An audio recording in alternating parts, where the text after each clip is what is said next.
Hello, everybody, and welcome to another edition of the Tougies Take Podcast. It's two of the fellas here today. I am joined alongside Mr. Sin for the win as Endo Mills continues to try and dig himself out of however much snow the city of Toronto and surrounding areas got yesterday. I believe the last message we got from him was something in relation to it feels like my arms are about to fall off and I need about 3 days worth of sleep. So no Endo Mills here today. He'll be back at the end of the week. But Sin, we're here to talk some hockey. How you doing? How'd the weekend treat you? How's it going? Oh, it's been great. The weekend was nice. Pretty busy, actually. I went back to the Bay Area with the girlfriend again for like yet another Christmas celebration, this time with other family who couldn't be there. It's like my third one or whatever. But yeah, it was fantastic. And a lot of travel lately, and with the whole ECL starting up, it's been a lot going on. So things have just been flying by here. It's the middle of January already. This episode being recorded on January 18th. I get that, the whole busy feeling. Of course, Sid mentioned it, twitch.tv/NHL Gamer every Monday, Wednesday, and Thursday, 2 p.m. Eastern. You can catch Sid and I over there doing some commentary for NHLGamer.com, the premier esports organization. That's right, I said it. As well, screw it, since I'm throwing ads out there, of course, as always, this podcast is brought to you by our friends at Manscaped.com. You can use code Tougie at checkout for 20% off your order and free worldwide shipping. Anything that you would need for your male grooming needs, you can find at Manscaped. And as well, a shout out to our other new partner here at Thrive Fantasy. You can click the link in the description no matter where you are watching or listening to this. Sign up today, receive an instant 100% first deposit match for up to that first $100, plus 2 free contest entries when you deposit at least $10. So again, a big thank you to Manscaped and Thrive Fantasy for sponsoring this show. And Sin, to promote something else that's not affiliated with us, I had to bring this up to somebody because I haven't been able to talk about it yet. Did you see the concert lineup for When We Were Young? Mm-hmm. Yes. What are you doing in October, buddy? You want to go to Vegas? No, I don't want to go to Vegas, but I might go to Vegas because that lineup is my literal teen years. Mm-hmm. So for anybody who doesn't know, Live Nation is putting together literally like the ultimate early to mid 2000s concert lineup. It's being headlined by My Chemical Romance and Paramore. AFI's on the card. The Used, Bring Me the Horizon, Taking Back Sunday. Like, dude, it's ridiculous. Avril Lavigne's on the. It's like literally pretty much anybody you'd possibly want to listen to, or that you remember from back in the day, is there. Jimmy Eat World's on the docket too. Like, dude, how is that? How is this a thing? Like, how are they all still? It's amazing. And AFI is gonna come out there and sing The Sorrow, and it's just gonna be so good. Dude, I want to see. I love My Chemical Romance. I love Paramore, obviously. I've never seen AFI in concert, and I'm like, I was in an elevator with Davey Havok at a Not So Silent Night years and years ago, and that's my kind of claim to fame with AFI. I was in an elevator with Davey Havok. You shared an elevator with Davey Havok. I ate in the same restaurant as John Cena. We all have these stories. But yeah, no, we might have to make that happen because that concert lineup's insane. Anybody that has, check out that concert lineup, and we'll meet you all in Vegas this October because that sounds fun as hell. Perfect transition to talking about Vegas, though. Of course, the NHL All-Star Game is in Vegas, and on the last episode, we talked a lot about the All-Star teams and the selections and how god-awful it is, which, again, isn't surprising in the slightest. Like, we've all known this. We've all talked about how kind of rough the All-Star Game is at this point, but there is an update to this. Shout out to some of the friendos of ours that are going to this, by the way. As much as I'd love to go, boy, going to Vegas that close to when Christmas was just talk about a hit on the wallet. But the last man in polls have been completed, and the fans have selected the last 4 options in. Steven Stamkos will be representing the Atlantic Division. Good pick. Mika Zibanejad would have represented the Metro, but he cannot, quote, attend due to personal reasons. He will be replaced by Jake Gensel, who should have been in over Zibanejad this season in the first place. From the Central Division, common sense prevails. Nazem Kadri will at least make the All-Star game. I mean, NHL punching the air right now. They're going to try to put the fix in, just like they did with John Scott, to stop it from happening, clearly. Send him down to the AHL. If Kadri ends up on waivers and doesn't get claimed, we all know what happened. He's going to come down with a mysterious illness or a suspension. Like, he'll get elbowed in the head, and then he'll get suspended just long enough to miss the All-Star game. And Troy Terry will be the last man in for the Pacific Division, which, yes. Yeah, I'm still pissed Zegers isn't going to be there, but, you know. I mean, again, we talked about a lot of the snubs on the last episode. Marchand, Zegras, two of the primary snubs that come to mind, certainly. But hey, it's the All-Star game, and what are you going to do? But at least for the most part, the last man in. Again, I don't care as much that I won't be watching it, but I probably would have watched if Zegras was going to be there. And I'm just saying. Idea of Meyer's going to be there, so I might still tune into part of it because Timo, but. That's fair. Whatever. I just saw him score 5 goals. He's not fucking upping that performance. It's just that idea of I want it to actually represent what it should, in that you have the best players for this particular season playing against one another at the same time. But no, we can't have that. But we can have some good things. The Premier Hockey Federation, of course, the rebranded NWHL, heading into this season, has made arguably the biggest announcement so far in women's hockey history. Like, today is a very, very good day. There is a commitment from their Board of Governors to invest over $25 million in direct payment to its players over the next 3 years. They are more than doubling each team's salary cap, and they have already committed as well to adding 2 expansion franchises next year. One is all but confirmed to be in Montreal, which, again, back in the day when you had the 2 kind of competing women's hockey leagues, of course, the Montreal side of things with the Canadiens essentially belonged to the other league, and there's been a lot of complications and hurdles trying to get Montreal into the PHF. That looks like it's finally happening. The other team has yet to be announced. As well, full health care benefits for all players and paid maternity leave. We're making progress, everybody. Can you believe this? My God. Imagine that. The salary cap, again, as I mentioned, increasing. It's going up to $750,000, which is a 150% increase over the current $300K cap. As well, part of this money and a part of this, idea to kind of bring this to the next level. They're upgrading team facilities, purchasing new equipment, getting players more ice time. There's an expanded 28-game schedule now. Another mention, players will have control over their own likeness and be able to profit from their own image. This is just fantastic and something that I think fans of women's hockey have been waiting a very, very long time for. This is phenomenal news.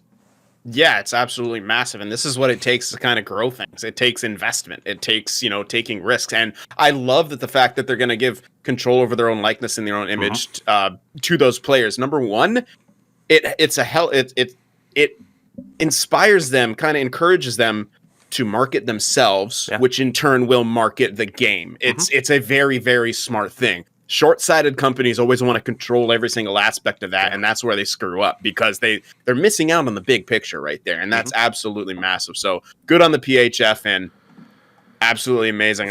This is huge, and this could really make women's hockey continue to grow in leaps and bounds, which is amazing. And the future of just seeing so many young girls out there who are interested in hockey have those now role models who they can really look to, and a future in the sport that isn't considered to be, second class. Yeah. And that's amazing. Last step, of course, I'd say would be, I think what everyone's already looking forward towards is, of course, you still have the separate group, the Players Association, with the likes of Hillary Knight.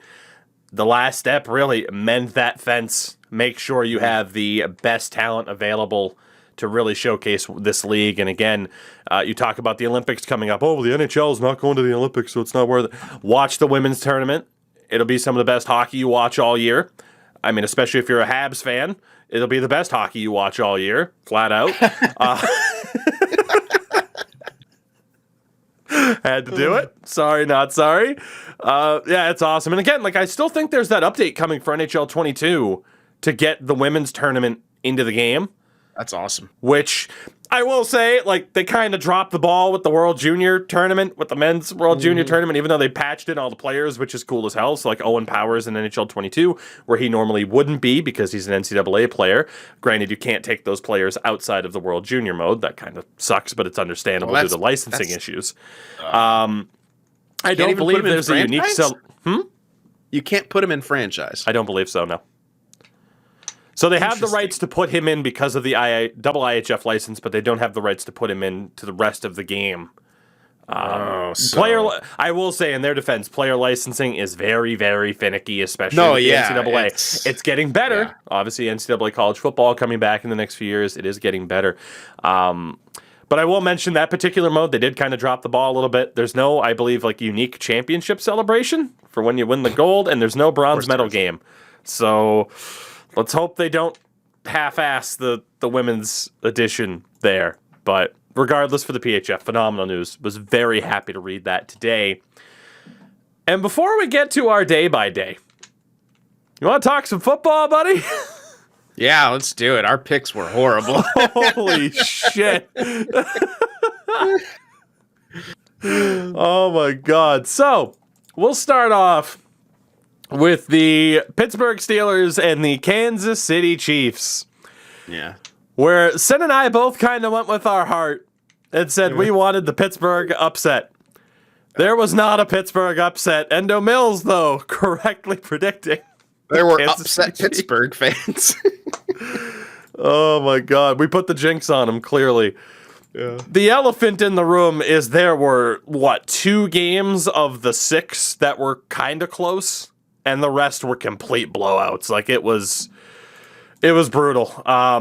For Pittsburgh, hey, apparently that's how Ben Roethlisberger is going to go out. Complicated legacy. We'll leave it at that for one Mr. Roethlisberger. I'm gonna skip the other game for now. We'll come back to it. The Raiders and the Cincinnati Bengals. Fun game to watch. Sin and I both picked the Raiders. Endo picked the Bengals. Endo wins again with the Bengals. God damn. It was a good game for the Raiders, but man, Joe Burrow's legit.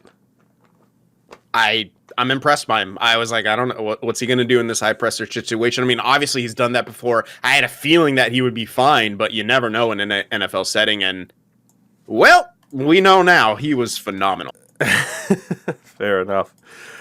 The Philadelphia Eagles fell to the Tampa Bay Buccaneers. It was not a very pretty game, especially offensively for the Eagles. All 3 of us did correctly pick the Bucs to win. So, Sin, we didn't get shut out. Endo is literally 3 for 3. He doesn't even watch the fucking sport. He literally just picked favorites, and so far... Endo does have... you muted yourself there, buddy. Sorry about that. I was hitting the up arrow. Yeah, so far, Endo was perfect. The San Francisco 49ers and the Dallas Cowboys.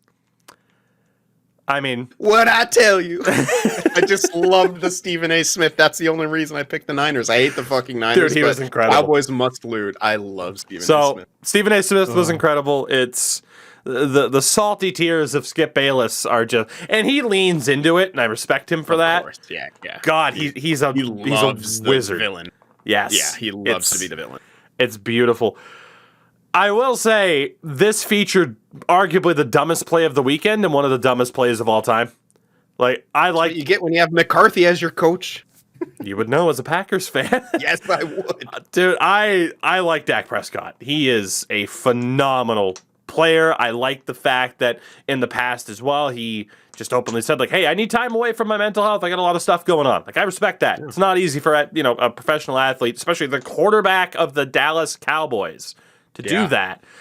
However, the decision, regardless of who it was, to run the ball, do a quarterback sneak with 14 seconds left and no timeouts, and then to have your quarterback hand the ball to the center and not the ref, while the linemen are blocking the ref from spotting the ball when Dallas would have technically spotted the ball if they could have done it themselves 3 yards further down the field than they earned. Just a disaster. Absolute disaster from Dallas, and not to mention their fans throwing bottles at their players as they were leaving the field. I saw the stat that Dallas has, I believe, as many playoff wins as the Jacksonville Jaguars do since 1995. Yeah. Good on you, Dallas. America's team. Always fucking losing. There you go. The Arizona Cardinals and the LA Rams. All three of us picked the Cardinals. I believe at one point in the game, Odell Beckham Jr. had more passing yards than Kyler Murray. Just brutalized. This was another one of those games where you're like, yeah, this wasn't close. The Rams absolutely dominated. Matt Stafford gets his first playoff win, which is really cool. But our predictions were in the toilet on this one. Yeah. See, I should have went with my first initial meme reaction. I want the Cardinals to lose, so Kyler Murray goes back to playing baseball for the A's. And that was like the most popular thing on Reddit that night is, boy, do you think Kyler Murray regrets not playing baseball? See? Just gotta trust the memes. Yeah. And then the final game, which brings our prediction tally to 4 out of 6 correct for Rendo, 2 out of 6 correct for Sin, and 1 out of 6 for yours truly. Thank you, Tom. Tom Brady really lets me down. The Buffalo Bills absolutely pooped on the New England Patriots. They did, dude. I felt really bad. Pooped on them. Like, my God. I saw your tweets and they just kept getting like more and more just despot. Yeah, just, oh God, they're done. Oh God, they're really done. Oh, they're definitely done now. Okay, bye. Oh, man. Buffalo, like, look, for me, heading into the season, Buffalo was the unanimous pick to win the division. And for the most part, everyone was picking the Dolphins to finish over the Patriots. You could debate, were the Patriots actually ever a good team? They had a top 5 defense in the league. The problem is, down the stretch, that defense started to break a little bit. And offensively, some bright spots, but not a consistent enough bright spot with a rookie quarterback and only, the 5th rookie quarterback to start a playoff game since 2009. Whereas the Bills, at home, gigantic chip on their shoulder from nearly not winning this division. It was very close. I mean, the Bills played literally a perfect game, just about. Josh Allen essentially had the greatest, and the Bills' offense in general basically had the greatest offensive performance in playoff history. And I get, like, again, for me, I have no ill will towards, like, Bills fans. I'm not salty at all. I mean, obviously, again, we've talked about Architect a lot. I was texting with him during the game, and even he, when it was like 21-0, he's like, man, I don't trust it. They got Belichick. But at the end of the day, like, the Bills were absolutely the better team. And my only real issue, and there were some tweets out there, is that some Bills fans had to take it upon themselves to play it up as if they were the underdog when they were never the underdog. It's weird. I'm sorry. Why? There was one tweet in particular that I will not name. Quote, "This isn't just for Buffalo. It's for every NFL fan that had to endure the media fawning over Belichick." We'll stop there. Fawning over the greatest head coach? You mean the media talks about the greatest head coach of all time? Often? That doesn't sound right. That just doesn't sound right. I don't know why they do that. Media fawning over Belichick. Quote, "The Patriot way." Yes, because it wasn't a proven method that the Patriots could do what other teams could not do by bringing on certain players, finding success with them, and then saying, okay, go get paid somewhere else. Whether it be bigger names like Jamie Collins, who sucked outside of a Patriots uniform, comes to the Patriots, he's great again, and then kind of sucked again. Whether it be their ability to pull some schmuck off the street, Jonas Gray, to run for 7,000 yards against the Colts, he misses a practice, get fucked, get out of here. The cheating. People are still holding on to this concept, huh? People are still holding on to this concept that there was just some grand cheating scheme that led to all these Super Bowls. The favorable refs. Patriots only won Super Bowls because of the refs, clearly. How many favorable calls can you name for the Patriots, really, outside of the Tuck rule, which, again, is just general incompetence by the NFL that we complain about on a weekly basis, by the way, as football fans? The Boston arrogance. Sure. I probably be arrogant if I won like 6 Super Bowls in my life. Dude, again, I've talked about this all the time. My grandfather lived his entire life as a Red Sox fan. Never saw them win. His entire life. Never saw them win. The Patriots hadn't won. They made it to a Super Bowl or two, got spanked in both of them prior to 2001. Green Bay. There was the Celtics, obviously, up until the end of the 80s. And then they sucked until 2008 and still haven't won again. And then there was the Bruins, who, yes, up to 72 had won some titles, but they were also kind of few and far between because of someone like Montreal. So for the most part, you're talking about a city that was consistently known for choking and not winning championships from like 1990 up until the Patriots win in 2001. And then the Patriots win like another 6 fucking times. And then the Red Sox win 4 goddamn championships. The Celtics win a title. The Bruins win a title. I wish I could say the New England Revolution won a title, but they are still chokers. At the end of the day, the arrogance. What city isn't going to appear as arrogant when they win a single title, let alone multiple? Yes, there are numerous douchebags in every fan base, as we know. Those people are there whether or not their team wins or loses. Just a part of sports. So people like that had to make this as something so much bigger than it was. And you're welcome, sports fans. This was for all of us, not just us Bills fans. Yeah. Fucking to say arrogance go away. After that sounds a whole lot like projection when you need to build something up into what it wasn't to feel good. Yeah. But yeah. Grats, Buffalo. You won when you should have. Yes. Yes, like end of story. They won when they should have. I take absolutely nothing away from them, but pot meet kettle when it comes to certain fans, in terms, especially using the term arrogance. Yeah, I will say that. But it was a wonderful weekend of football, despite the, like I said, 3 or 4 blowouts in the 6 games. I am looking very much forward to the next round. For now, we'll spare everybody who doesn't care about football. Because let's be honest, we have a large European audience. We have a large Canadian audience. I don't know how much people care, but hey, Sid and I, we care about football, damn it. The Europeans are It's pissed we're calling it football right now, so. Everything's stewing the whole time.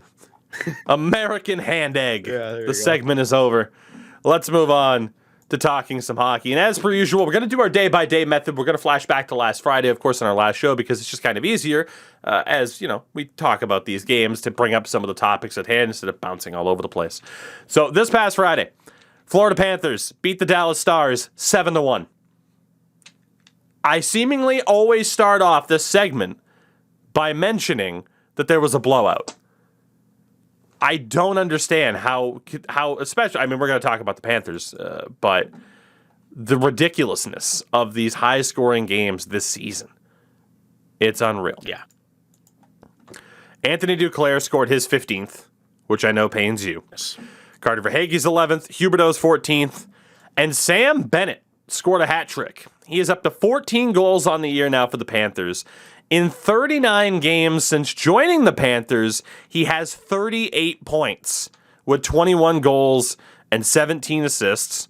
Not that plus minus is the best stat in the world, but he's a plus 31. Has 93 hits, which is the most amongst Florida forwards. Has a Corsi 4 at 5-on-5 of 59.69. And, God, yeah, Jesus. Like, I don't even know. I don't even know, man. Like, for as much as we sat here and talked about, or maybe not even like, I say we as kind of like the collective, right? The collective hockey world looking at the trade for Sam Bennett, which was, and I will remind you, Sam Bennett and a sixth. In exchange, the Calgary Flames picked up prospect Emil Heineman and a second.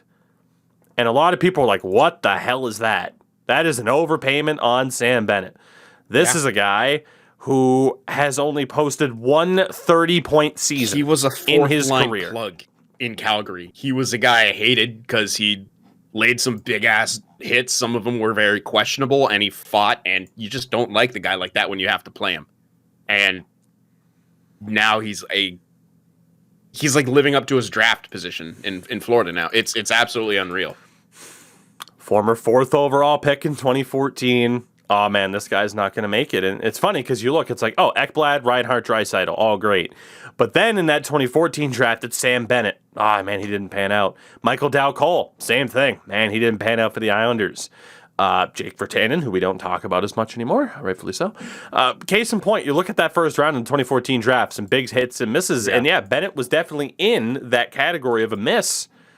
And like I said, 38 points in 39 games as a Florida Panther. I hope he can sustain. I just for him, I hope he can sustain it because there's a lot of flash in the pan type situations that happen, and this looks good. I just for Florida, you hope he can sustain it, at least still be productive. But they have an unreal team right now. 50 goals in their last 8 games. Yeah, so that was the next stat line. This might have been out of place in terms of what game I meant to post it after, but the Panthers have had an 8-game stretch where they have accumulated 50 goals, which is the most in an 8-game span since the 95-96 Pittsburgh Penguins. And that's Lemieux and Yager on that. Oh, yeah, that roster. So that season... And Ron Francis, too, right? Oh, here, I got the stat line for you. There we go. So the Panthers have done something that, again, haven't been done since the Penguins in 95-96. On that Penguins roster, Mario Lemieux, 70 games played, 161 points, with 69 goals and 92 assists. He scored 69 goals in 70 games. Nice. Jaromir Jagr, full 82-game season, 149 points. Ron Francis, 77 games, 119 points. Good God. Both he and Lemieux had 92 assists. Peter Nedved, 80 games played, 99 points. And then it drops with Thomas Sandstrom, who had 70 points in 58 games. What a scrub. Dude, come on. This is ridiculous. And, I did talk about it, over the course of the past year. Of course, obviously, things with the podcast have changed, But the one thing that has been consistent with this show, praise for Bill Zito. It is going to be a shame if that man does not win a GM of the Year award at some point based off of his first year or so tenure with the Panthers. He has made some incredible moves, and yes, he has inherited a pretty strong roster, but at the same time, he's added Sam Bennett. He's added Sam Reinhart. He's made some great moves to really bolster up that team. Did he sign Verhage, or was he kind of there? Did he sign Verhage? Let me see where Carter Verhage signed. I always pronounce that shit. Yeah, it's one of those names. Let's see. Verhage signed with the Panthers on October 9th of 2020. Bill Zito has been GM since September 2nd of 2020. Holy shit. Unless I am mistaken on when that contract was signed, but that was, he did sign Carter Verhage. There was no previous contract. Wow. So, Bill Zito's legit. The Florida Panthers, needless to say, are absolutely legit because dude, they're a wagon. Yeah. They are an absolute wagon. And they're one of the reasons as to why on the r/hockey subreddit, there was that idea of, is the Eastern Conference already kind of set in terms of what teams are going to make it? You look at the Atlantic Division. Florida and Tampa, both on 57 points. Toronto's on 51. Next highest team in the Atlantic is Boston on 56. And then Detroit in 41. The Bruins have a 5-point lead on Detroit with 5 games at hand. It's very unlikely that Detroit, who do have the best opportunity to make it out of the Atlantic, are going to be able to make up that ground. Yeah. And then in the Metro, the Rangers, 54 points, Canes on 52, Penguins on 51, Caps on 51. Next highest point total in the Metro, 35 for the Columbus Blue Jackets. East is, pretty... It's done. Yeah. It's absolutely done. Unless Detroit can really pull something off here, or you have a team like Columbus, New Jersey, or Philadelphia that just go on this crazy run. Maybe the Islanders because of the amount of games in hand they have, but even then their point percentage is actually less than Columbus's. The East is pretty much done, whereas the West is still, it's interesting, at the very least, I would say. There is, outside of, I got to really be honest, outside of Seattle and Arizona, even a team like Chicago, they are currently 8 points back of the Sharks, who currently occupy the second wildcard spot. There's obviously some Canadian teams that have a lot of games at hand because of the postponements that were there. The West is wide open. The East is locked down. And right now it does look like it's a 2-horse race. Well, maybe not. I think you got to throw Carolina into the mix, maybe even Toronto. The East is done. It's just a matter of who's going to be that number 1 seed out of the conference, basically. But right now, the Florida Panthers are the number 1 team in hockey, and rightfully so. Yeah. It's pretty ridiculous. They're just good. Yeah. What else could you say? Good time to be a fan in Florida, I guess. Yeah. The Minnesota Wild beat the Anaheim Ducks 7-3. Again, these high-scoring games. For the Wild, Ryan Hartman up to 16 goals now on the season, which is pretty ridiculous. Matt Zuccarello, 2-goal game, he's up to 11. For the Ducks, non-All-Star, Trevor Ziegler was able to hit 10 goals on the year already. He better at least be in the skills competition. Like, for the love of God, have him as a non-All-Star representative in the skills comp, please. I want to see who can land the most Michigans in 5 minutes between him and Andrei Svechnikov. Yeah. Goddamn. And as well, the Avalanche beat the Coyotes 4-3 in a shootout on Friday. Mikko Rantanen up to 17 goals on the year. I'm going to mention him a lot more in this show. Burakovsky has 14 as well. He's been a great pickup for them. For the Yotes, Clayton Keller up to 13 on the year. He's been on a real hot streak lately. Clayton Keller's really warmed up for that team, and the argument will always be with bad teams, and, somebody's got to score. Yeah. But at the end of the day, Clayton Keller's had a pretty good year. We talked about the Panthers, though. Since starting the season at 4-5-1, the Avalanche, at that point, 23-2.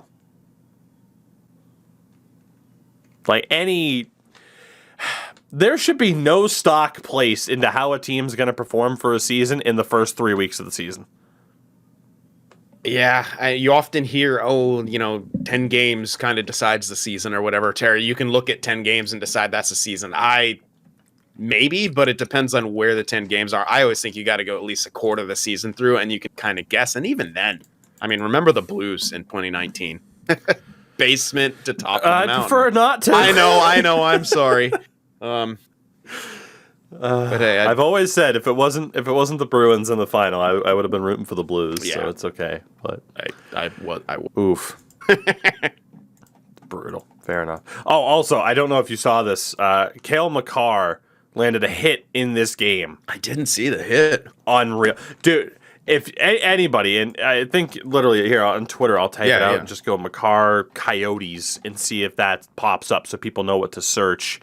But Cale Makar landed a hit in this game.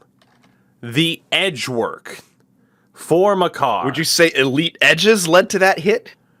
I would. And actually here, you know what? I'm going to retweet it. So Tougie24 on Twitter. The edge work from Cale Makar might be the best we have ever seen in the National Hockey League. This kid is unreal. The complete package. It's crazy. We mention him every show. I wish it was easier to watch Avs games because he is just like he is as much as like you remember the hype for Connor McDavid. Not that it's not still there, but like how every Oilers game felt like a must-watch event. Oh yeah. Right now, every Avs game feels like a must-watch event. Yes. And it puts immense pressure on that team because holy shit, should you guys win the Stanley Cup this year? Like, there are a lot of teams already in that category of like, man, this is a failure if you don't win the Cup this year. Oh, it was Antoine Roussel. Oh, I'm even happier. He laid out Roussel. Hell, dude, how? It's amazing. It's amazing. Like he is absolutely incredible. I love that guy so much. That was just. It's like you don't expect that. You see the guy make his pivot. You see him start to backskate. You're like, okay, he's not, and he just changes direction flawlessly. Amazing. In half a second flat, not even. Unbelievable. Speaking of unbelievable, on Saturday, the Boston Bruins beat the Nashville Predators 4-3 in overtime. In one of the best games I have watched this season. And I said as much on Twitter, like the Bruins have had some really intense games now against Minnesota, against Nashville. I wish there was a way to see a 7-game series between these two. Obviously, it would take the Stanley Cup final to do that, but some great games as of late. The Bruins have been on fire over the past couple of weeks. In this game, Brad Marchand scored his 20th of the year. Not an all-star, though. And for the Preds, Roman Josi scored his 13th of the year. But the Preds are legit, man. As much as we've questioned it, that is the team that is performing, above the sum of their parts. Yeah. Like, that is just a team that, for as much as we're about to talk about Edmonton here in a couple of minutes, in terms of that locker room just not having the cohesion, there's always a team like Nashville that seemingly is able to put it together and perform above their actual skill level. So, as well, shout out tonight, the Bruins play the Carolina Hurricanes. Willie O'Ree's number will be retired. Finally, he should retire it league-wide, but this is a start. So, a big shout out to Willie O'Ree. And speaking of the Canes as well, a couple of games here, not too much to talk about. The Canes beat the Canucks 4-1. Sebastian Aho's 16th of the year. The Caps shut out the New York Islanders. Vitek Vanacek with a shutout. Ovi scored his 25th of the year. The Islanders at that point down to 11-13-6 on the season. This is the type of year for them where you just say, okay, we'll see you next year. Don't be dumb and fire Barry Trotz. Just chalk this up as a bad year. Don't overreact. Bad years happen. First, yeah. I hope they have. Do they have their first? Is a good question because they've been in win now mode for a bit. Kind of wonder if they've that up. They do. Okay. They do. Fucking. So good they have their first round pick over the next 3 years. They don't have their second, but they do have Colorado's second. And they're only missing 1/3, and that's next year. That's pretty decent management. For GM of the year. GM of the year for keeping that first and having the foresight to fuck. He's gonna win it too. Lou Lamoriello, baby. It's unreal. Look at him win the fucking. Watch them. They'll win the lottery and they'll give. Oh, Lou Lamoriello, GM of the year. Unbelievable how he's able to do. Oh God, though, could you imagine Shane Wright and on this team that's so defensively focused? Like the idea of a Shane Wright Barzal 1-2 punch up the middle while still having like JG Pageau as your third line center and Cizikas on the fourth. Like that's ungodly, but in a Trotz system, I mean, not that like Ovi couldn't flourish in a Trotz system. I mean, the Caps offense at times flourished, but that's interesting. Yeah. It's an interesting way to look at it. The Florida Panthers beat the Columbus Blue Jackets on Saturday. 9-2, which again I believe contributed to the 50 goals over the last 8 games thing. Verhaeghe 2 goals, up to 13 on the year. Duclair scored again. He has 16. Huberdeau has 15 goals. Bennett has 15. Lundell, who could very well be in that rookie race for that third spot, 8th and 9th on the year. The Panthers are 20-3 at home this season. They have scored 5 or more goals in 14 of those 23 games. I believe in this game as well was the one where they scored an even strength, a power play, and a shorthanded goal before the game was 10 minutes old. I hope The they Florida have Panthers. one of those things where if they score a certain amount of goals in the game, their fans get like tacos or food. Like the Sharks used to have 4 in the net pizza. You get now if you score 4 goals, you get 4 tacos. These motherfuckers are contributing to the obesity epidemic in this country. Stop scoring goals and giving everyone free French fries. You're fucking it up, everybody. Blame the Florida Panthers. So stupid. Oh, man. The Toronto Maple Leafs beat the St. Louis Blues 6-5. What? No goaltending is necessary. Timothy Liljegren scored his first. Matthews has 25 on the year. Ilya Mikheyev scored again. I don't know what's up with this dude. Like, literally, as I drop my phone on the floor, it's great. Literally, as out of nowhere as this was, like, randomly, you remember, like, Leafs fans, like, oh, yeah, no, Ilya Mikheyev's great all of a sudden. And then, yeah, he just keeps scoring goals. It's ridiculous. The Blues are still looking good, though. They're 22-11-5 after this game. 2 goals for Ryan O'Reilly. He has 8 on the year. Saad scored his 13th. He's been a really good pickup for them as well. Lowell Bennington. Oh, goodness. I just want to say that. Lowell Bennington. He is trash. He really hasn't done himself any favors, has he? No. Probably he is one the type of the most player, hateable dudes. He's that type of player where if he plays for your team and you are winning, you love the attitude, the charisma, because you can really rally around it. But he also boxes himself into that situation, similar to like a Brad Marchand, where if someone gets the better of you, you look like an absolute clown. Yeah. It's a rough spot. It's an interesting spot to be in as a goaltender, too. I don't see that too often. Oh, God. Maybe back in like the Belfort days, but like he was just fucking scary and just angry constantly. Like, I guess, but Binnington isn't scary to me. It's just kind of funny to watch him get angry. I remember when Belfort was on the Sharks, like someone crashed into his net, got like hung up on the crossbar. Belfort grabbed him, threw him onto the ice, jumped on top of him, and started pounding the guy. I'm like, holy shit. They don't make goalies like that anymore, do they? Not. No Billy Smiths, no Belforts. God. You did have Tim Thomas a decade ago punching the Sedins in the face during the Cup final. That was about it. The Detroit Red Wings shut out the Buffalo Sabres 4-0. Alex Nedeljkovic with the shutout. I know Carolina's great, but I still can't believe they let go of this guy. Bertuzzi has 18 goals on the year. Fabry's 10th. Lucas Raymond his 11th. So the Wings at 17-7-5. Like I said, it's looking unlikely that they'll make the playoffs this year unless they really go on a run.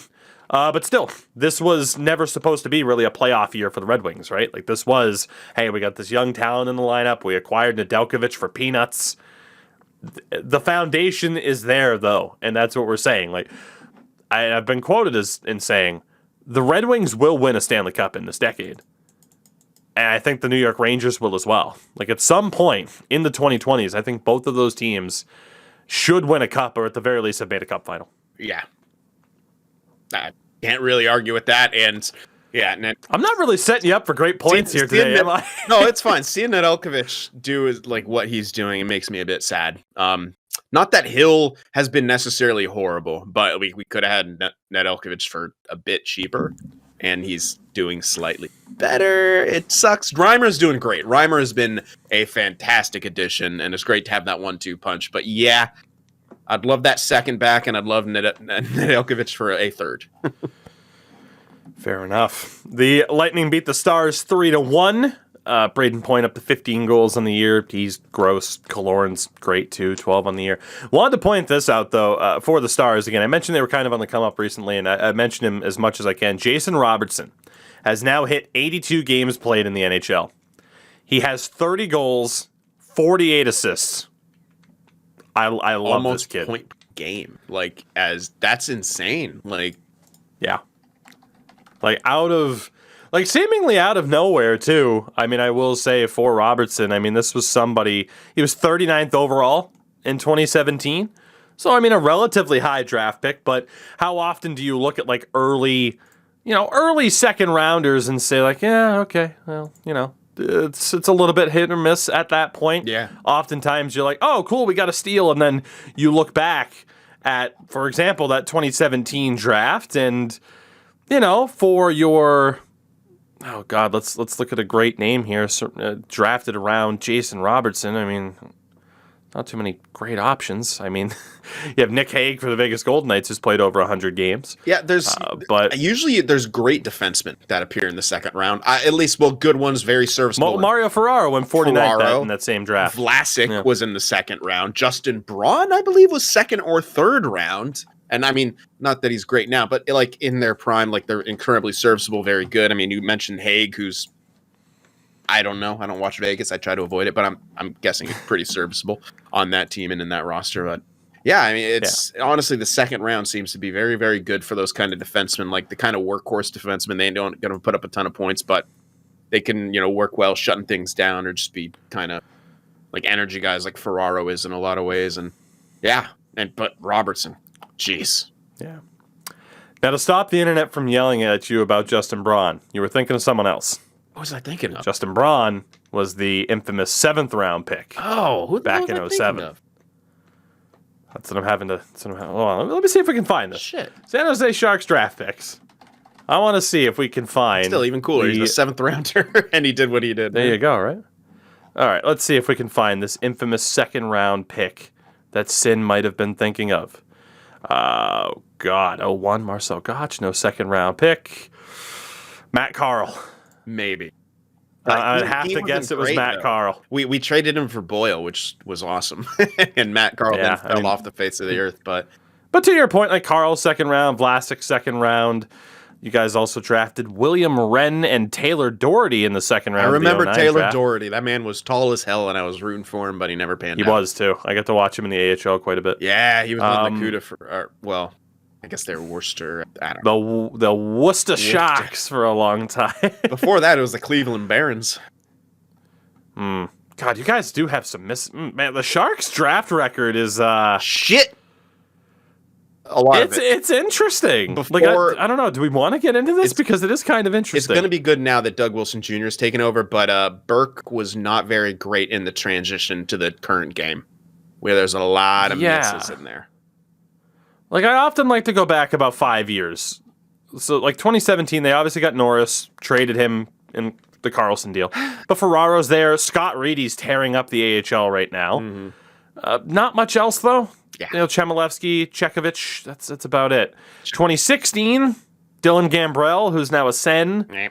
Noah Gregor, 8 games of Joachim Blichfeld. Like, that's Gregor's looking good. He's going to, I would say maybe middle 6 is his ceiling, and that's pretty big if he needs to figure out how to put the fucking puck in the net. He can shoot it, but he's having just trouble putting it in the net.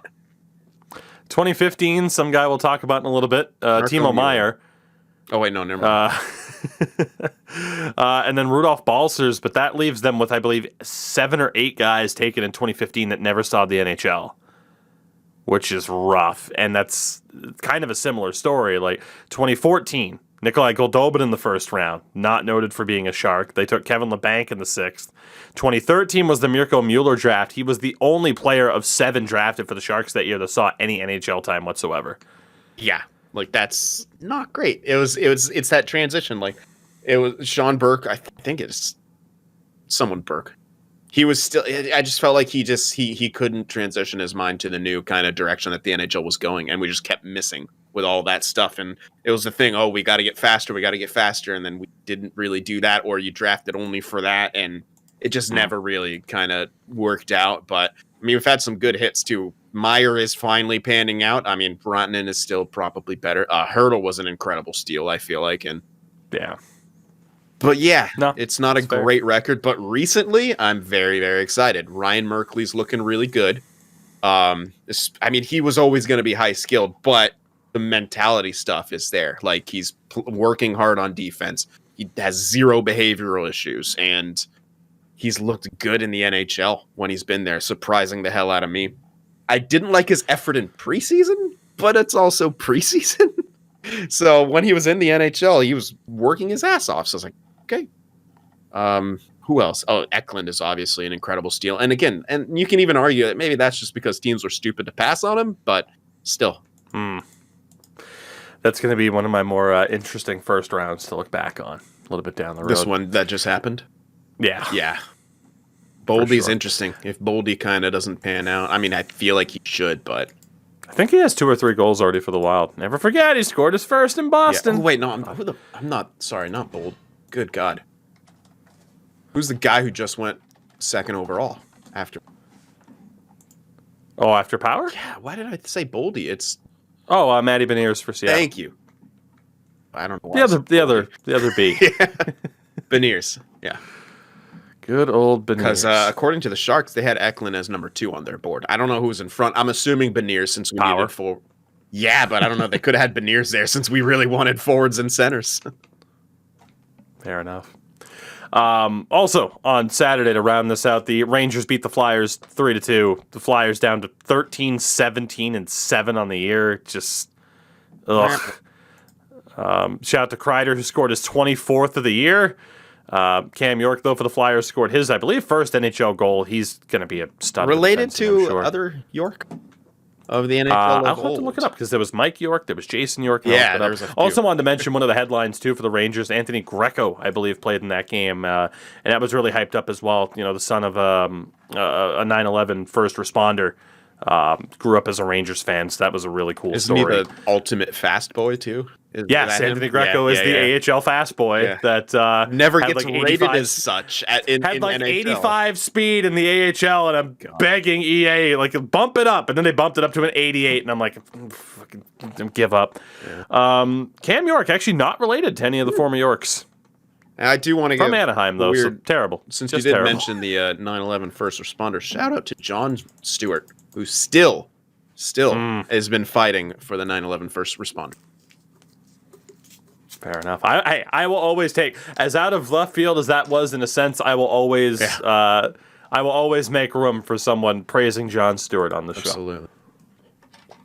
Damn good guy, that John Stewart. Also, cost John Cena a match once by hitting him in the head with a chair. What? Maybe hit him in the head. So, like, I haven't been a WWE fan in a while. I can't watch or support their company without feeling incredibly dirty about it because they are incredibly scummy. That said, I know the Royal Rumble's in January, and it's very tough to not watch the Royal Rumble. Even if you're not a wrestling fan, it can be a fun thing to watch. Yeah, it was at a SummerSlam in, like, 2015 or 16. And John Cena lost the match because John Stewart hit him with a chair. What a sentence. I don't know how anyone can't love wrestling. It's the dumbest thing on earth. Yeah. It's the best dumb, though. It's incredible. It is. I might have to get back into it simply because of Danhausen, just because I absolutely love him to death. And I've just seen that clip of him popping out from the curtain of the ring and the ducking as the guy tries to kick him, and he falls on his ass. Like, what the hell? It's so stupid. Wrestling's the best, man. It's the best. And I will always talk it up because no matter what you're into, like if you're into comedy, some of the funniest people on earth are wrestlers. Yeah. Like 100%. Jay Lethal. Dude, like his Ric Flair. The Ric Flair promo. That promo was so good. What the hell? Just back and forth like dog. Like, woo! So, like, my girlfriend has never watched wrestling before she met me.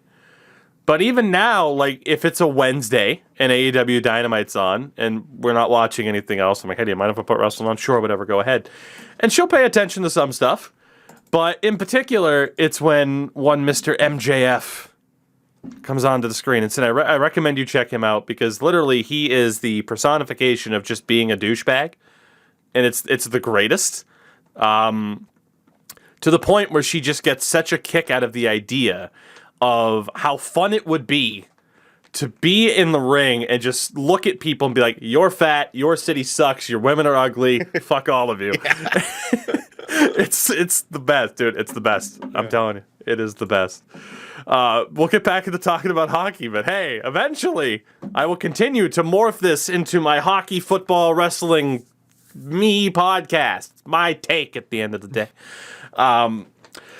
Oh, God, we're almost to that big talking point. Sin, this will be a fun one. I can't wait. To finish up Saturday, Chicago shutout, Anaheim 3-0. Marc-Andre Fleury, another shutout, Hall of Famer in the future. Mm-hmm. Colorado pooped on Arizona 5-0. This was actually where I believe the hit was with Makar. Yeah. But Kemper gets a shutout in his return. McKinnon scored 2 goals. He's up to 8. Of course, after missing a lot of time. Rantanen 2 goals to move him up to 19 on the year. Kadri's 14th. Pure domination. And the LA Kings beat the Seattle Kraken 3-2. Shout out to Adrian Kempe. All-star Adrian Kempe, as I have to point out for Mr. Twitch.tv/Crash Andrews. Philip Deneau, also up to 9 goals on the year after a 2-goal game. So, good for the guy who was apparently not a goal scorer whatsoever with Montreal, of course. And that brings us to the, here, we'll mention the other game that happened on Saturday. The Penguins beat the Sharks 2-1 in overtime. Jake Gensel's 19th of the year. I don't know if you want to mention that, because... yeah, that was a game where the Sharks should have. They just were all over the Pens, and of course it was Louis fucking Domingue who denied them. I'm pretty sure. Yeah, I think it was Domingue in net that game, and it was just one of those games. And of course, it was even worse. Right as overtime starts, Randy Hahn, oh yeah, Sharks are 6-0 in overtime. Motherfucker, you had to say something. Jake Gensel puts him away. It was just a frustrating game because the Sharks deserved to win in the sense that they outplayed them, but they didn't score, so they didn't win. Plain and simple. Points nice, but yeah, you got to win that game. So I wanted you to be able to bring that up because the main event of Saturday, while maybe not in terms of the final game to be tallied, was certainly this. The Ottawa Senators beat the Edmonton Oilers 6-4. We've talked about the Sens being a tough team to beat. Josh Norris, 2 goals. He has 16 on the year. The highlight doesn't come from Saturday. The highlight comes from today, Tuesday the 18th. Leon Draisaitl in a press conference, being asked questions, of course. And he gets asked a question by, I do believe, Hockey Hall of Famer, reporter Jim Matheson, who essentially asks him, why do the Oilers suck? Blame somebody, Leon. Throw the blame out there. And Leon just doesn't really respond. We all need to be better. And Jim Matheson responds with a line that'll be made on t-shirts. There will be bumper stickers, NFTs. Why are you so pissy? Jim Matheson said. This is a day after he tweeted this. During this awful 14-game Oilers run with 6 points, they haven't gotten mad enough. It's like they magically think it'll turn around because they've got McDavid and Draisaitl. Sorry, time to get mad as an entire team at your lot in life after the 9-1 and then 6-5 starts. Of course, in response to this, you have a lot of old hockey men defending Jim Matheson. And then basically everybody else, including the players, are siding with Leon Draisaitl. Surprise, surprise. One of my favorite quotes I saw in response, I think it was on Reddit, it might have been on Twitter, somebody mentioned, the NHL media are the biggest bunch of piss babies in sports. Asked a crappy question, then filled his diaper when he got a crappy answer. Brilliant. That's brilliant. That literally sums it up. But yeah.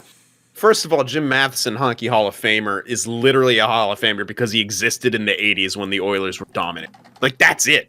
The guy sucks. He's a fucking clown. All he does is ass kiss management so he can keep getting, like, access and crap. Like, look at how they ask questions of players, and then follow up on those questions, most importantly, like, why are you being pissy? And look at management. They just toss them softball after softball after softball. And it's everyone notices. All the people I follow on Twitter who are Edmonton fans, they notice it's gross. Like, why is it up to the players? Why it's so weird. Like, why do you want Draisaitl to fix this team? It's his fucking job to play hockey to the best of his ability. It's not his job to sign players. It's not his job to manage the cap.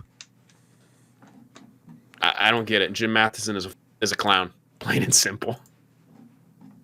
I mean,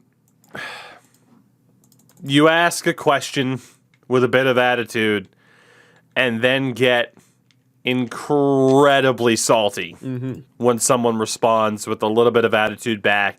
And maybe they don't respond in a way that allows you to get the headline that you want to get to continue to garner clicks, and you throw a pissy fit over it.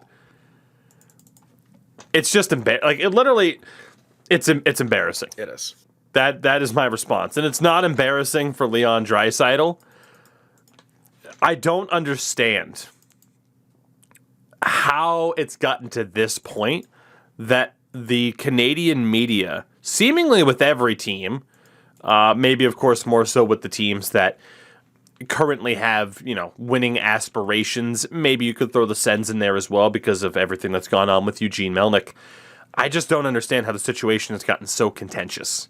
Is it just that there's so much competition for eyeballs in a media sense? I have a feeling it is that anybody that covers sports are just so desperate to garner these clicks. If you're done with your point, I have a large answer about that. And it kind of tackles media as a whole in the current online markets.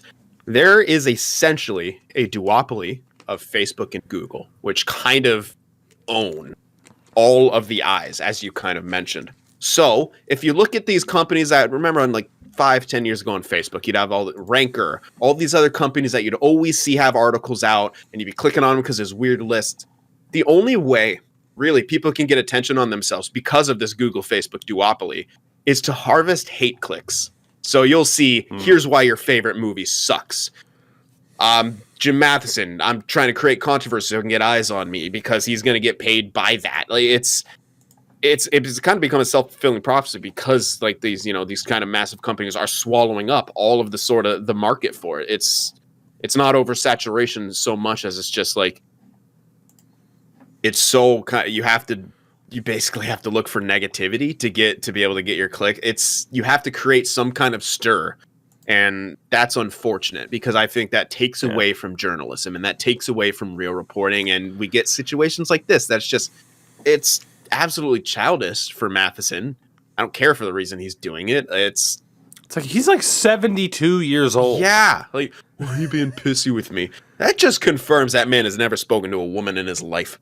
Like, how do you ask someone, why are you being pissy with me? Like, why are you doing, like, what do you get out of it? Like, dude. I mean, I think it can be kind of summed up in this way, and I think it's kind of the same thing for McDavid. And as we saw with like what do you think, Connor, about the idea of Evander Kane? And it's like, what the hell is he supposed to say? Adam Herman, at Adam, the letter Z and Herman, he writes for Bleacher Report, mentioned this. I think Leon Draisaitl is probably pissy because he's second in the NHL in points over the last 3 seasons and has to be accountable to a media group that blames him for Ken Holland's bad team building. Yeah. Because like you said, these reporters are so entrenched in the idea of being hype men for this management group and this ownership group so that they continue to get this access. It's just brutal. And like I said, the only people that you really see defending him are guys who are viewed in the same light as Jim Matheson, someone like a Steve Simmons, for example, who has had his fair share Mark Spector of these type of controversies. It's just brutal, man. Yeah. Here's the thing. I understand as a journalist, you need to ask the hard-hitting questions. That's not a hard-hitting question. That's, again, you just trying to start shit because you want a headline. The player's not giving you the answer you want. Guess what? Make a better question. Seriously. Like, that's your job as a reporter. It's not his fault that your question kind of sucked. Hey, what's wrong with this team? And he's, it's a leading question too. Like he said, trying to like place blame on something. What's going wrong? He said, everything's going wrong.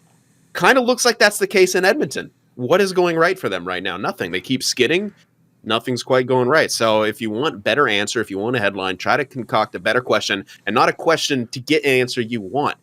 A question that will make the player answer with what they're actually feeling, and that could be I don't know. That should be your headline. I mean, I think a more I don't want to say talented because it's not as if the guy is completely void of talent, but a more engaged reporter into what they're doing and not just looking for softballs, like you said, would be able to phrase a question that will essentially get that truthful answer that you're looking for without having to pry for it. Yeah. Without having to try to frustrate the guy into lashing out at you. Yeah, it's weird. Like, it's almost like the paparazzi. They become the paparazzi who are like, in your face taking pictures, and then, oh, don't touch me, I'll sue you. Oh, yeah. Britney Spears almost hit me with an umbrella because I was in her face taking pictures. What? She's crazy. Yep. Read my column. Like, Yeah, no, I honestly think you're right. It's gotten so much closer to this point of essentially like paparazzi style quote unquote reporting, which is probably why when someone like Rick Westhead actually puts out proper journalism, or Katie Strang, it's like this breath of fresh air to be like, what, proper journalism in the hockey world? Yeah. What is this? And they deserve so much more following and so much more praise because they're tackling those big issues. They get a lot of hate for it and probably not deserved because they're just doing their job. That's real journalism. Like, doing your job, you get hate for doing your job because people don't want to hear the things you're reporting on.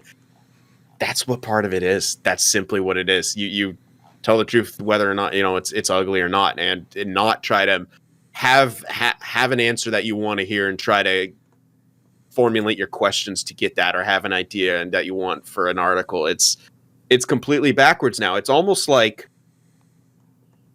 to kind of draw a parallel, it's almost like the police work surrounding drugs. Instead of a crime is committed, you find the suspect. Oftentimes they'll find a suspect, try to trick him into committing a crime, and to then be able to find higher ups in the drug chain.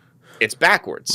And that's not how journalism works. That's not how police work works. It's not the way you want to see journalism go. So thank you, Jim Matheson, for helping really kind of put a black mark on and taint what we look at as a form of escapism following hockey, and making us have to have this conversation over your petty unprofessionalism. Thank you very much, sir. God, Edmonton, it's just when does it stop? Feel bad. When does it stop? Because it's that same thing. Like I hate to kind of stoke this up because I think that was kind of a good way to wrap it up. But it's that same idea that Leafs fans have mentioned. The idea of if and when they win a Stanley Cup, there will immediately be articles about why they're not going to win again next year. Like, so it doesn't even stop. If the Oilers win, it's how they could have won more convincingly, why they won't win in the future, and they're one and done. And I guess it goes to your point, right? The idea of just, we live in a culture and society now where negativity just goes for it. Mm-hmm. It's either people who will agree. It's sad that it's become the most kind of the way, well, just the most consumed form of media, because because like you said, it is so saturated. There's so much kind of out there and from bigger locations that, you have to sort of get this thing. You have to tackle all the markets. So you're going to get the people coming in agreeing with you who want to feel, confirmed in their biases, and then you're going to get the other people who are pissed and like, what the hell is this guy writing about? Hold on here, and get the click, and there you go. You just doubled your market with being a dick. The problem is stuff like this too. It's like you almost come off as disingenuous or ignoring an issue if you don't at least mention this, right? Like, how do you not talk about the NHL right now and not talk about the fact that this incident happened? And the fact that it almost continues to happen, especially with the Edmonton Oilers. It's just... unfortunately, not everything can be sunshine and rainbows, as we've talked about, right? Mm-hmm. In terms of hockey, especially this season. My God, no wonder why it feels like this season's already lasted the length of 3. Sunday, there was only one game. The Vancouver Canucks beat the Washington Capitals 4-2, 2-point game for Elias Pettersson. Alex Ovechkin scored his 26th goal of the year. And with that, has officially surpassed Wayne Gretzky in goal totals for the 8th consecutive year. What we mean by that is if you look at the seasons matched up by their age, the comparisons were made. How many goals did Gretzky score at that age? How many goals has Ovi scored at that age? So, for example, when they were both 21, Gretzky had scored up to that point 46 more goals than Ovi at that stage. And really looking up until the last negative year was age 28, where at the age of 28, Wayne Gretzky had only scored 3 more goals in the NHL than Alex Ovechkin had by age 28. So now age 29 to 36, if I'm not mistaken, Ovi has been on a better pace than Gretzky at the same age. It just sucks that we were robbed of more Ovechkin hockey due to lockouts and COVID and everything else. Because damn, like where could he have been? But especially right now, it's an insane pace that he's on, and please continue it. I just want to see that broken. I think that is the problem too. Like you kind of mentioned it, like those numbers are a little bit more one-sided because of certain lockouts and time missed, and it sucks. But there is still obviously a great chance that Ovi does make this happen still, and obviously I think that we're all hoping that it does happen. Yeah. Moving on. Also as well, Ovi now leads the NHL in goals with 26 on the season. And is tied for the NHL lead in points with Leon Draisaitl. Both have 54 points. It's not even February. It's ridiculous. Yeah. Just how good Alex Ovechkin still is. We are not surprising anybody with that statement. And we'll move on to Monday. A couple of games to talk about here as well. The Red Wings beat the Buffalo Sabres 3-2. Shout out to Dylan Larkin, 2 goals. He's up to 18 on the year. He's having a really good year. Again, the core is intact for the Red Wings. And Jeff Skinner up to 14 goals on the year now for the Sabres, he's bouncing back. You know, that contract is still terrible. A boat anchor. Yeah. Which Hey, they don't have Eichel anymore, so give him the C. They didn't name a new captain, did they? And they probably won't. Yeah, I don't. What? For they gave it to this Okposo season or something. Well, see, like Kyle Okposo is the guy to think of, right? Yeah. And again, we've talked about Okposo this season. Like, I'm really happy for the guy. Like, he's managed to stay healthy this year, and he's doing well. But talking about like who the next captain of that team is, it's like, do you go with another young guy like Rasmus Dahlin, kind of like you did with Eichel, or do you name old man captain like Kyle Okposo, Jeff Skinner, Cody Eakin and his lovely orange mullet? Like, yeah, like I would give it to someone like Okposo for a few years and let like let the young guys develop without that extra pressure. You know, like I feel like the young captaincy has a hell of a lot of pressure to some people, and yeah. As well, Colorado beat Minnesota 4-3 in a shootout. Some interesting moments in this game. Now, Rantanen did score his 20th of the year. Shout out to Alex Newhook as well, who has 8 on the year. He's been great. Kirill Kaprizov, 2 goals for Minnesota, 15th and 16th on the year. But this was kind of highlighted by more poor officiating, which, surprise, surprise, Jordan Greenway, whether intentionally or not, did end up essentially headshotting Darcy Kemper. Kemper did not return to the game. Greenway only got 2 minutes, I believe, for goalie interference.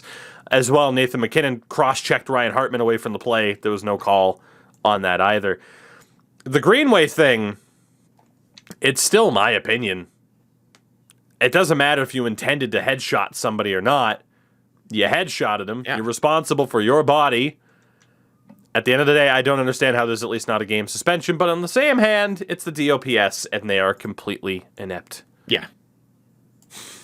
Yeah, and the whole McKinnon cross-checking someone away from the play, like, it's just so weird when they decide, like, how, like, oh, this is game management to not call something in that situation. Oh, just let them play it out. Are you fucking kidding me?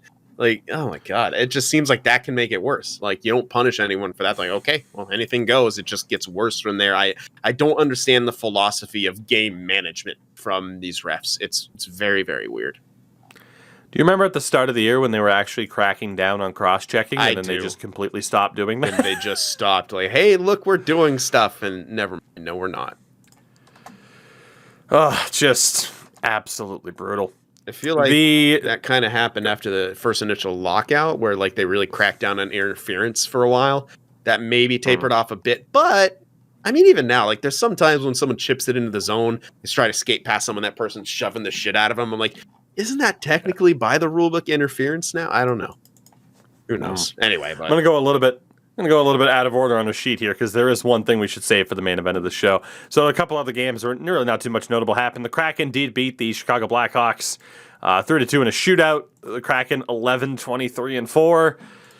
Kind of rough to see that team be as bad as we all thought the Vegas Golden Knights would be in their first season. Like, just had to wait a few years for an expansion team to be that bad. Shout out to Ryan Donato, though, former Bruin and Sharks legend, who has 9 goals on the year. And Brandon Hagel for the Hawks up to 10. He's got all those 9 goals in a 10-game span. And never scored again. Yep. The Islanders beat the Flyers 4-1. Only reason I think this is notable is just, again, 2 teams that should be playoff teams teams that are just not going to be playoff teams. The St. Louis Blues beat Nashville 5-3. Ivan Barbashev 2 goals, 15 on the year. Braden Shen with 2 goals, only 7 on the year. Let's play about how many assists. Everyone's favorite home game. Because Braden Shen, Sin, do you recall what Braden Shen's contract is? I don't. Okay, well, he has 7 goals, 9 assists for 16 points in 23 games. He is making $6.5 million against the cap until 2028. Why though? But why? Why would you do that? Yeah. He also has a full no trade clause for another 3 seasons after this. At least he's doing good this year. Why was he signed to that, and where was he signed to that? Oh, in St. Louis, October of 2019, he signed an 8-year deal. Yeah. I don't even remember him as part of that cup run, really. Well, remember, he was the one that got absolutely destroyed, if I'm not mistaken. Well, no, was he the one that got destroyed by Krug? All I remember from the 2019 Cup run is that much as Blues fans complained about Torrey Krug's hit, Braden Shen literally launched himself into the air on at least 3 occasions, headhunting players. But the Bruins are a dirty team, mind you. No, yeah. Like, that's the thing, it was right? Robert Thomas that Krug destroyed. Because then they made the tweet when, I think it was Robert Thomas, because Robert did that Step Brothers tweet. Did we just become best friends when Krug signed? Yeah, you're right. Yeah. I will say, Blues fans, it's water under the bridge. At the same time, fuck you. At least embrace what you are. Yeah. Embrace what you are. Like, for a Bruins fan, I can say, yes, Marchand can be a rat piece of shit on the ice. But my God, there was some pearl clutching from some Blues fans. Meanwhile, their team is coached by one of the biggest goons in NHL history, in Craig Berube. They have some heavy hitters in that series. Braden Shen's headhunting multiple Sharks during our series, and headshotted them, weren't punished for it. Like, are you fucking kidding me? Calm down. Just the pearl clutching was one of the things that always got me. Like, just be honest about how that team played. It worked for them. They won a cup. They had, again, one of the biggest goons in NHL history whine about the refs, and it worked. But just still be honest about what happened in that series, please. Yeah, Thank you. That always shocks me. That what's his name with Vegas? Gallant. We used to do that constantly, and then the next game they'd get all kinds of calls. I'm like, why does this work? Move. I don't understand. I'm like, do it if it works. It pisses me off, but it fucking works, and it's weird. Oh, it's frustrating. Yeah, it's frustrating. Although it only does seem to work with like certain teams. I've noticed, like if Florida's coach were to do it, probably nothing would happen. It's like these teams that are in kind of bigger markets that always seem to get. It's interesting. Anyway, yeah, funny how that works. Yeah, crazy. Also, for Nashville, wanted to mention like Ryan Johansson having a decent comeback season. He's got 11 goals on the year. Philip Forsberg with 19. Still waiting to see what Nashville does with him. But Chris Pronger's number was retired by the St. Louis Blues as a tribute to Brett Hawley, down to beer, as it was. The man, I'm just going to say this, Chris Pronger doesn't look like a former hockey player whatsoever. He looks like the CFO of a Silicon Valley tech company. He's got the haircut. He had glasses on. He's in a suit. He really does, though. If you go and look at pictures of Pronger on the day. He does. Oh, God. Also, if I'm not mistaken, was it his 2 sons that were there, and they're both, like, as tall as their dad? It's like, are they hockey players? Because I'm surprised if they're not. It's ridiculous, but yeah, it was a hell of a look from Pronger on that particular day. And again, to Blues fans, Pronger, Al McInnes, like the Blues have always pretty much played that super physical side of hockey. I never understood the pearl clutching after that 2019 Cup final. Yeah, like that's the style they played. It is what it is.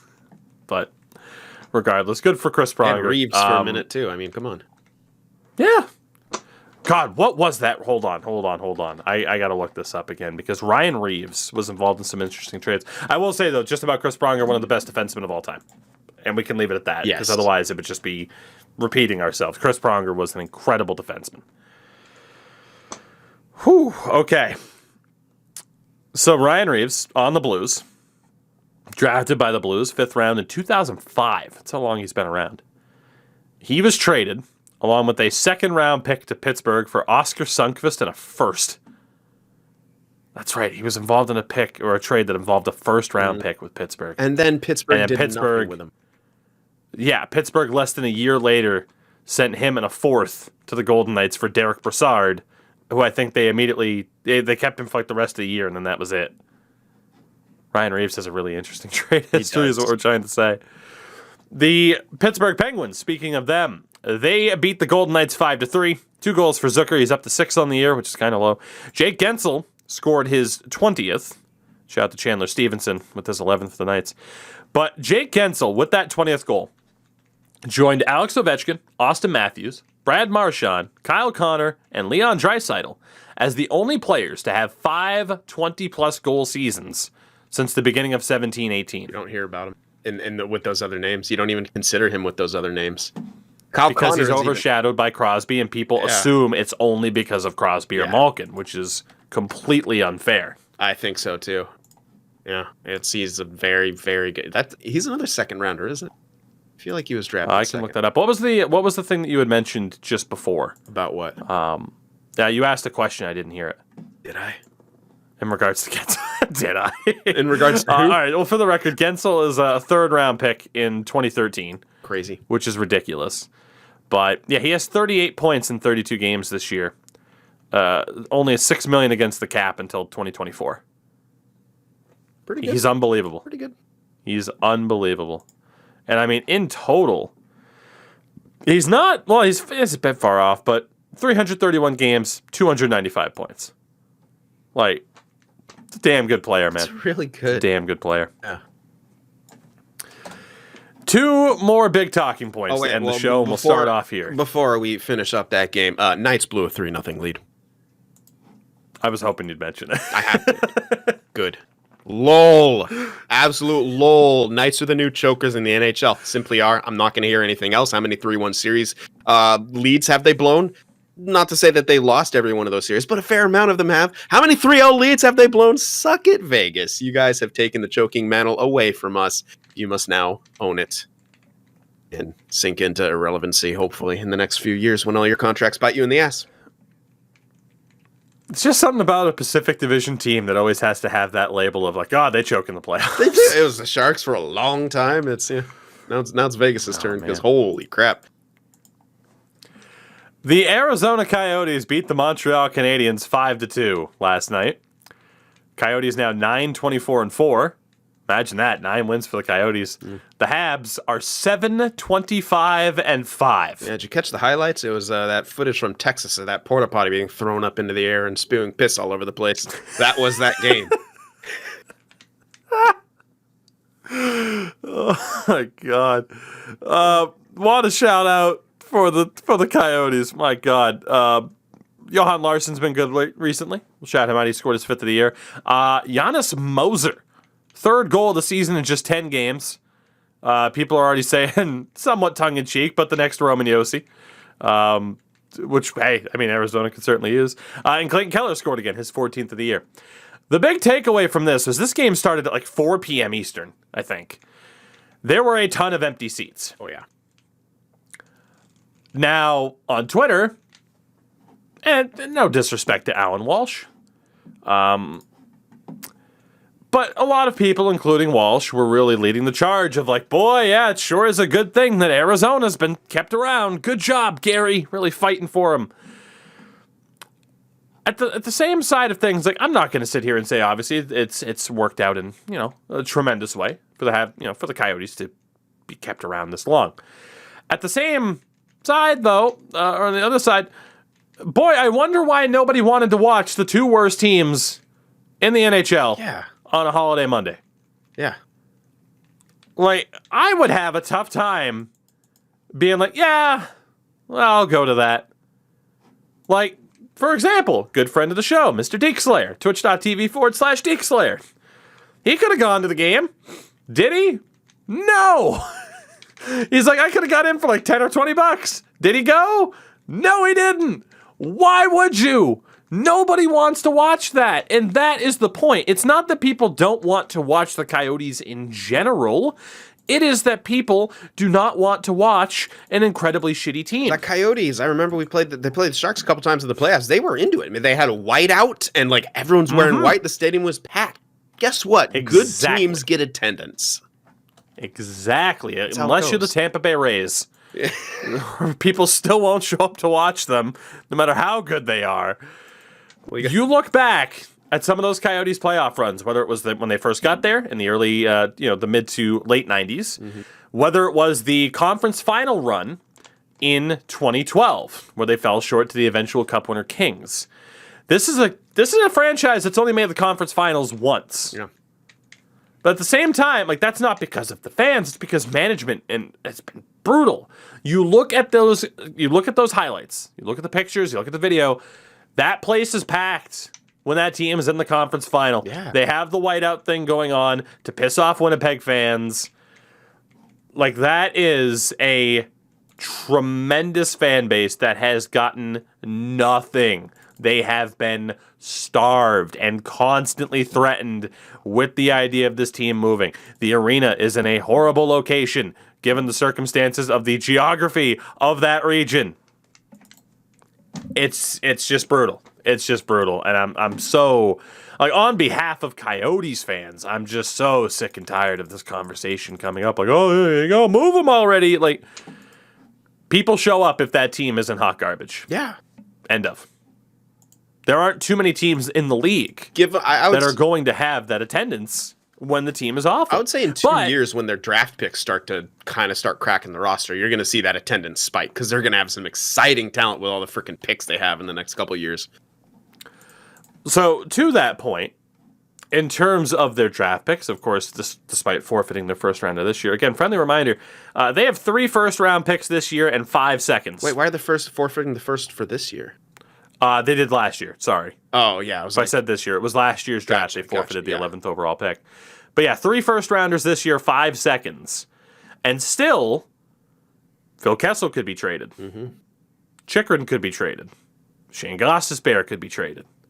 There's a lot more pieces that they could pick off of this team to go full scorched earth. The attendance thing, though, that gets me. When Arizona has bad attendance, move the team, they're shit. When Ottawa has bad attendance, well, it's because the owner sucks and it's in Canada. It's not in Ottawa. Yep. Those are 2. Arizona's 30th, Ottawa's 31st in terms of attendance. Buffalo is dead last. Arizona's attendance percentage is 67.6 this season. Ottawa's is 60. Buffalo's is 45. Oof. But when Buffalo's attendance is shit, it's because the ownership and it's the fans making a stand and really sending a message towards ownership. Bullshit. Yeah. Bullshit. You can't twist and change the narrative. It's all crazy. The same thing. Nobody wants to show up to watch bad teams, even though we know, yes, the Sabres fan base is incredibly passionate, but don't sit there and turn it into this fucking, this crusade against terrible ownership. Meanwhile, Coyotes fans, just move the team. It's bullshit. It's still that bias of hockey market and the older teams and those teams, the Canadian teams especially. That's always a reason other than something that they'll give to someone else. And it's just that, crazy resistance to Arizona. I've been guilty of it at times too. It's like, why the hell, it's Gary Bettman's little fucking child and stuff like that. But it is. I won't deny that. Yeah. But at the same time, the way people twist and turn the narrative surrounding them is just simply unfair. Yeah, and like you mentioned, you'd think they were dead last. They're not. And those teams that are below them, it's every excuse under the sun as to why, and especially that's one that cracks me up. Oh, they're taking a stand. It's like, why doesn't Arizona doing it? Dude, they've gone through hell like the past 3 years. Like, whoa, where's my team gonna play? I don't know. Oh, our management is shit. We got to forfeit a pick. Oh, they're drafting this horrible human being. Like, good God. Yeah, like I said, just the shifting of the goalposts. For Buffalo does it. It's a loyal, honest cause. When Arizona does it, they just don't deserve a team. Yeah. It's bullshit. Montreal, though, our other big talking point here, of course, on the other side of this matchup. They have officially hired a new general manager. Yeah, I was just going to say, speaking of not deserving a team, I want it. Bring it, motherfuckers. You Frenchies, come at me. Oh, God. The Habs have hired Kent Hughes as their new general manager. Hughes, of course, being from Montreal, is bilingual, which was a qualification for the job in the first place. Idiots, but hey, maybe Hughes is the right guy for the job. He is 51 years old. He has been a player agent for about 25, 30 years. He has represented the likes of Patrice Bergeron, Chris Letang, Darnell Nurse, and others. And this was a pick that a lot of people thought they were going to make because he does have ties to, what is the official title, team president, Jeff Gorton? Yeah. Hughes had lived in the Boston area for more than 20 years. Gorton was the assistant GM of the Bruins when Hughes' client Bergeron was drafted in 2003. And as GM of the Rangers, Jeff Gorton drafted Kent Hughes' son Riley with the 216th overall pick in 2018. And you may have heard the other name, Jack Hughes. Not the Devils one, but the other Jack Hughes, who was in this year's draft that is also one of Kent Hughes' sons. And he is currently ranked 7th in NHL Central Scouting's midterm rankings that were released last week. So this is someone who has a ton of ties to the hockey world. A lot of ties to Jeff Gorton, which is why he was viewed as a favorite. He ticks the bilingual box. And it's still a somewhat surprising thing. This is primarily a player agent who is getting a job here. So in a sense, it's not the same old trusted hockey man that's getting an opportunity. And I think it's interesting because obviously you talk about a player agent becoming a GM. If anyone's going to know how to handle negotiations when it comes to contracts and such, it is going to be someone who has represented countless NHL players. Yeah, I kind of like that move for that reason. And I still kind of wonder how much is going to be on him, and I wonder how much Gorton is going to kind of be in charge of things, especially being, all the executive work that he's had throughout the NHL and with good success too. So I kind of wonder if they're going to split duties in some ways, like Hughes going to handle a lot of the negotiation, signing type stuff like that. And I wonder if Gorton handles more trade and draft type stuff. I don't know. It'll be interesting to see what the Habs do. But hey, at least he speaks French. So there you go. I mean, here's the thing, right? It's a previously established friendship. They are going to be on the same page. Yeah. Like, there is going to be no conflict on what they think they should do, you would presume. It's... For as many front offices as we've seen, not exactly being a cohesive unit between, what do the scouts and management want versus ownership. Edmonton taking Nail Yakupov over Ryan Murray. We've seen other examples. Literally, we just talked about the idea that Ron Hextall ended up taking Travis Sanheim when all the scouts wanted David Pastrnak. It doesn't look like that will happen in Montreal, which is good for them because that is what they need right now. Arguably the most is a clear-cut direction on where they're going. Yep. So for as much as, I can sit there and rag on them for the idea of, you need to have the bilingual bullshit. This does seem like a good hire and an interesting hire that could pay off for the Habs. So, yeah. Our final talking point today, everybody. We saved the best for last. On Monday night, or really Monday afternoon, the San Jose Sharks beat the Los Angeles Kings. For the Kings, 12th of the year for Anze Kopitar, not good enough to be an all-star. Sin, did anything else happen in this game? Yeah, it's a pretty decent game. Something, pretty big tragedy. Jonathan Quick is probably going to be forced into retirement for getting scored on 5 times by Timo Meier. Marty Baron gave him the congratulatory phone call. It's ridiculous. Timo Meier just could not miss. I think at one point he had like 5 shots on net, he had like 6 shots on net, and like 4 of them had gone in, and then he scored yet another one. I wanted the double hat trick for him, but hey, it's 5 goals in a goddamn game. It was brilliant. The Sharks were kind of playing really good in the last 2 games. They didn't come up with wins because they couldn't score, and then it all comes out here in this game against the Kings, and that's sweet. That's sweet. I'm glad. 5 goals for Timo Meier. It's a good thing Joe Thornton was no longer on this team. Who knows what might have happened? You say good thing, but we all want to witness that. Just as the same way you want to watch a goddamn car crash. I want to see it. All right, boys, come here. Watch this, huh? Whips it out of his pants. This is what 0% body fat looks like, boys. Here's Joe Thornton windmilling in the locker room celebration. Oh, no. At his age, it'd be a lot of wind. God. 20 goals now in the year for Timo Meier. Let's go. Just the 5th player in the last 25 seasons to score 5 goals in a game. Sin, do you know any of them? Any of the other ones? Yes, so this is a range. Now, again, I said the last 25 seasons. It's only happened between 2007 and 2020, though, that we've seen 5 goals in a game. Zibanejad.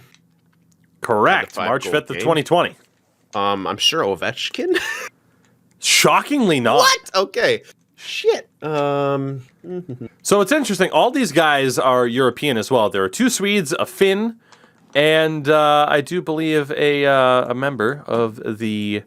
Oh, God, it's Slovakia. There we go. Slovakia, I do believe. Well, the flag on this image is so small, I can't see what it is. Regardless, all European. God damn it. Yeah, Slovakia it is. Okay, I thought so, but I'm like, wait a minute.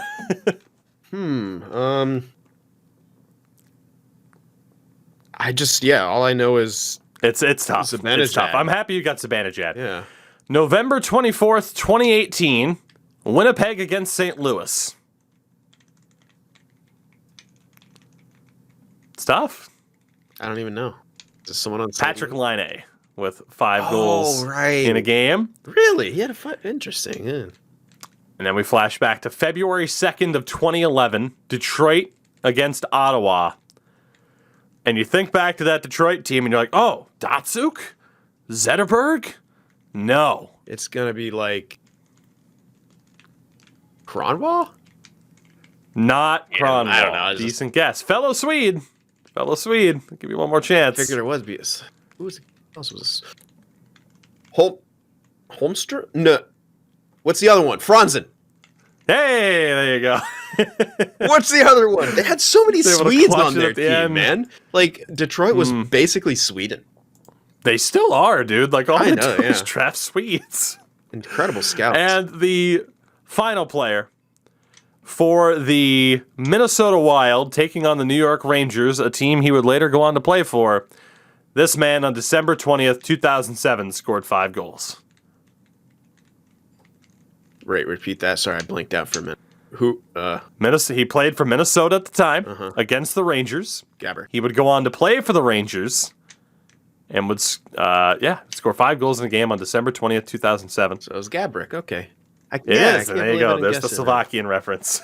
He's Slovakian? Yeah. Oh, jeez. See, that's why I looked at the flag and I'm like, wait a minute, are we sure he's not Czech? But yeah, no, Gabrick Slovakian. Oh, was that it? That was all the people? Yeah, those are the last 4 guys. Timo Meier has joined that list to score 5 in a game in the last 25 years. Pretty crazy. Ridiculous. An amazing company as well. So, one of the highlights of the season for Timo Meier, and a good way to end an episode on a positive note, with one Mr. Sin for the win, getting to celebrate a great moment for Timo Meier. The Sharks now at 21-17-2. Currently in that second wild card spot. Right in position to fuck themselves over in all the best ways. Let's go.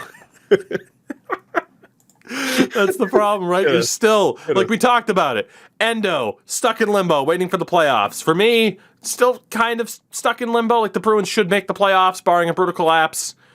And then there's Sin. The Sharks, currently in a wild card spot. Granted, they have Calgary and Winnipeg behind them that both have better winning percentages so far this season. And then there's Edmonton, who's done nothing to get better or do anything. And we need good draft picks.